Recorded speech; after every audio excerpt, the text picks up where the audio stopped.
seryoso. Kasi ano tayo nga, day 2 tayo, di ba? Pero, what I'm saying is, when you find that person, hindi lang ikaw ang kailangan ng tissue, kailangan mo dito. Thank you, Ate Cynthia. When you find that person, pag nahanap mo na yung para sa'yo, dito na lang muna. Pag nahanap mo na yung para sa'yo,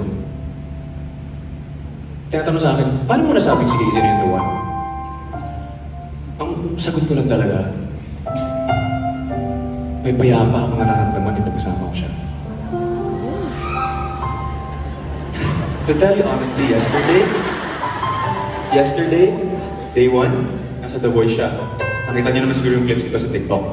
Umabol lang siya ng gabi. Nasa The Voice siya, tingin ako ng tingin.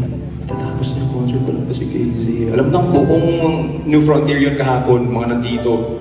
Ilang beses ko parang, saan na kaya siya? Dito na kaya siya? Talaga. Kahapon ko na-realize before I started the show, kasi day 1, di ba, kabang-kaba ako. Kasi syempre, ngayon na ako mag-concert ng ganito kalaki. Kabang-kaba ako. Tapos kahapon ko na-realize, nung nasa likod ako, kung gaano ko siya kakailangan.